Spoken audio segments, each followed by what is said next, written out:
Last month, millions of Americans watched the body cam footage of Memphis police beating Tyre Nichols, leading to his death. That incident, just the latest in a long history of controversy surrounding use of force policies around the country. 23 ABC's Dominique LaVigne spoke with a community member about how videos like this one have impacted him and whether watching them brings justice or more harm to the black community. She joins us now live in studio. Dominique. This isn't the first time local residents watched a video like this. Tyre Nichols' name tops the list of many victims like George Floyd, Breonna Taylor, leaving many concerned. It could be me. It could have been me. It could have been me. That's what Bakersfield resident Edward Robinson first thought when he unexpectedly saw the video of Tyre Nichols' death while scrolling on Instagram following the release of the body camera footage by the Memphis Police Department. I didn't think I was actually going to see the full beating, but I saw it, and I will say that I had a feeling similar to whenever I watch a movie about slavery. On one end, I'm enriched and I feel like, no, this needs to be shown, right? On the other end, I feel kind of becoming enraged. I become upset. And this isn't the first time the public has seen footage of the deadly use of force against black people. In California, black people are overrepresented in police use of force incidents. The state's Public Policy Institute saying they account for nearly 20% of serious injuries and fatalities, while only making up less than 6% of the population. Robinson says in each case, he immediately thinks of the families. This person is somebody's son. This is somebody's grandson. You know, I just go right there. You know, and I think of how tremendous a loss would be in my family. All I want is my baby brother back.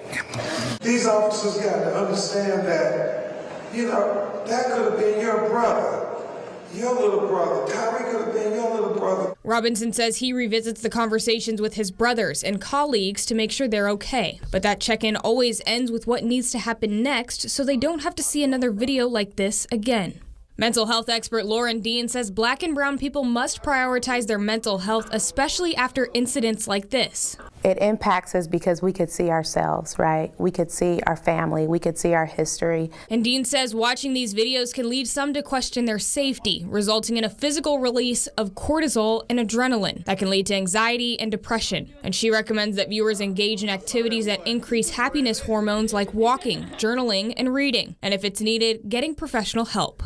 Because of an experience called linked fate, Dean says many people of color feel an intense connection to the victims in videos of police brutality. In some instances, I can see how one can see it as modern day lynching easily.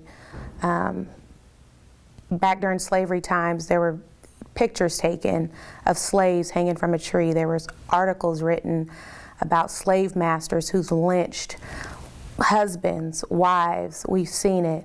And now we're just seeing it live on TV, and so it impacts us. Dean says if the videos encourage you to participate in peaceful protests, then they can be productive. But she says if they produce feelings of aggression towards law enforcement, viewers should watch with discretion. Patrick Jackson with the NAACP in Bakersfield says he saw the video unexpectedly as he prepared to speak about it following the press conference 2 weeks ago. Although he says he was shocked to see the video, he thinks it's necessary to bring change. It's almost like a catch-22. We think that we shouldn't see it because it's so heart-wrenching, but it's also necessary for us to be able to see the change. It even goes back to Dr. King on Bloody Sunday. It was televised that people were getting shot and killed marching over the bridge. And so when you see those things happen, people start to move in a different way.